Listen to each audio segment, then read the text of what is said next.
नमस्कार दोस्तों, हमारे YouTube channel star study point में आप लोगों का स्वागत है। तो मैं आज अपने इस चैनल के माध्यम से आप लोगों को गणित से चैप्टर जो है प्रतिशत यानी परसेंटेज पढ़ाऊंगा। तो यह जो है चैप्टर आपके किसी भी प्रतियोगी परीक्षा सी-टेट हो या बच्चों के लिए जो है नवोदय विद्यालय या सैनिक स्कूल में प्रवेश परीक्षा के लिए या कोई अन्य स्कूल में प्रवेश परीक्षा के लिए भी उपयोगी है। बीपीएससी के लिए भी यह हमारा चैप्टर उपयोगी है। तो इसमें इस पाठ के प्रमुख बातें हैं, इस बातों को हम लोग पहले ध्यान से देखेंगे। तो पहला है कि प्रतिशत वह भिन्न है जिसका हर 100 हो। इसे प्रायः 1% से व्यक्त करते हैं। जैसे मान लीजिए 17% है तो क्या करेंगे, इसे 17/100 कर देंगे। 20% है तो 20/100 करेंगे। उसी प्रकार दूसरा दिया है कि किसी भिन्न को प्रतिशत में बदलने के लिए उसमें 100 से गुणा किया जाता है। ध्यान से देखिए, किसी भी भिन्न को अगर हम प्रतिशत में बदल रहे हैं तो उसमें क्या करेंगे, 100 से हम गुणा करेंगे। जैसे मान लीजिए 4/25 है, इसको प्रतिशत में बदलना है तो हम क्या किए, इसको 100 से गुणा कर दिए तो कितना आएगा। देखिए 25 चौके 100, यहाँ से 25 चौके 100 4 बार में हमारा गया और 4 में गुणा कर दिए तो 16% हो गया। ठीक है। अब हम चलते हैं कि यहाँ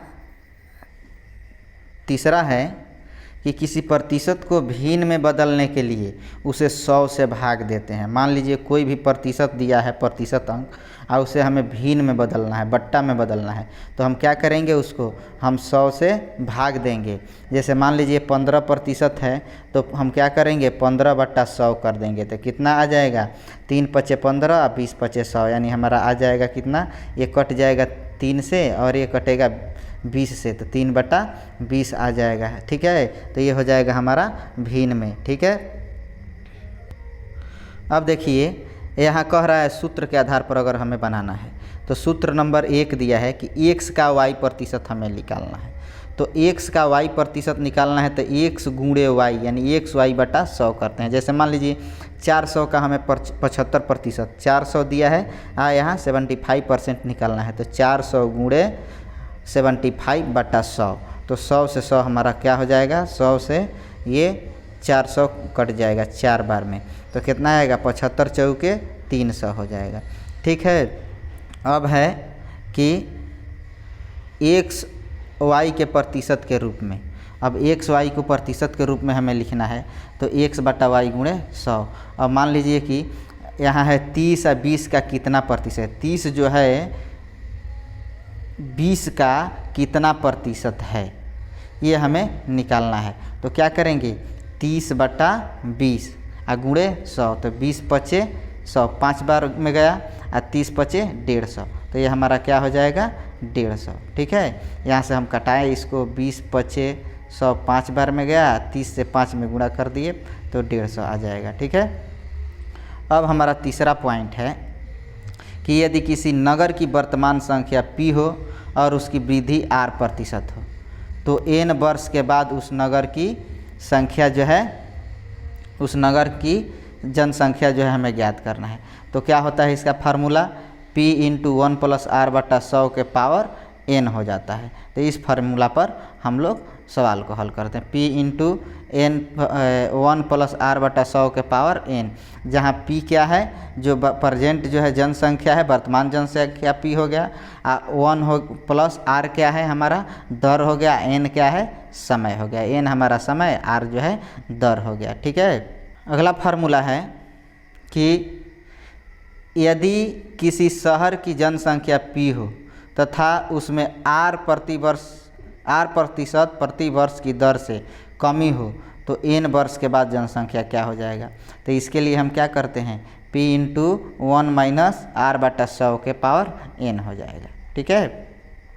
उसके बाद से अगला फार्मूला है कि यदि किसी शहर की जनसंख्या P हो तथा उसमें 3 वर्ष बाद क्रमशः R1%, R2% तथा 3% वार्षिक वृद्धि हो तो 3 वर्ष के बाद जनसंख्या ज्ञात करना है। तो क्या करेंगे, इसको यहाँ लिखेंगे P इंटू 1 + R 1/100 इंटू फिर 1 + R 2/100 फिर 1 + R 3/100। तो इस सूत्र पर बनाएंगे। ठीक है, अब हम चलते हैं कुछ शॉर्टकट ट्रिक पर। तो हमारा शॉर्टकट कुछ ट्रिक क्या है उसको हम देखते हैं। तो चलिए शॉर्टकट ट्रिक पर देखते हैं। यहाँ दिया है एक ए बी से x% अधिक है, तो बी ए से कितना हो जाएगा, x/100 + x × 100% कम होगा। ये हमारा शॉर्टकट ट्रिक है। यानी ए जो है बी से x% अधिक है, तो हम क्या करेंगे, x/100 + x × 100 इस सूत्र पर हम हल करेंगे। आगे है दूसरा कि जो है ए बी से x% कम है, तो बी ए से क्या हो जाएगा, तो x/100 - x × 100% अधिक हो जाएगा। ठीक है, अब तीसरा कह रहा है कि यदि किसी राशि को पहले x% बढ़ा दिया जाए तथा फिर x% घटा दिया जाए, या पहले x% घटा दिया जाए और फिर x% बढ़ा दिया जाए, तो राशि में हमेशा प्रतिशत की कमी है, तो यह प्रतिशत कमी क्या हो जाएगी, तो हम लिखेंगे x² 100%, x² 100% हो जाएगा। ठीक है, अगला है कि यदि वार x% बढ़ाया जाए जबकि फिर y% घटाया जाए, तो प्रतिशत कमी या वृद्धि ज्ञात करना है। तो क्या करेंगे, x - y into minus xy/100 बराबर x% वृद्धि से संबंधित है तथा y% कमी से संबंधित है। ठीक है, तो ये हमारा 4 नंबर फार्मूला हो जाएगा। ठीक, आगे है, यदि किसी वस्तु के मूल्य में x% की वृद्धि होती है तो खपत में कितने प्रतिशत की कमी की जाए ताकि बजट में किसी प्रकार की वृद्धि ना हो। तो हमारा क्या हो जाएगा, x/100 + x × 100%। तो ये हमारा फार्मूला हो जाएगा। 6 नंबर है, किसी वस्तु के मूल्य में x% की कमी हो जाए तो खपत में कितने प्रतिशत की वृद्धि की जाए ताकि खर्च अपरिवर्तित रहे। तो x/100 - x × 100। तो ये हमारा फार्मूला हो जाएगा। तो चलिए दोस्तों, हम लोग कुछ प्रमुख बातें जाने इस चैप्टर से और कुछ प्रमुख सूत्र जाने। तो अब हम अगले वीडियो में आप लोगों को इस पर जो है कुछ प्रश्नों को हल करके बताऊंगा। तो अब हम चलते हैं, धन्यवाद।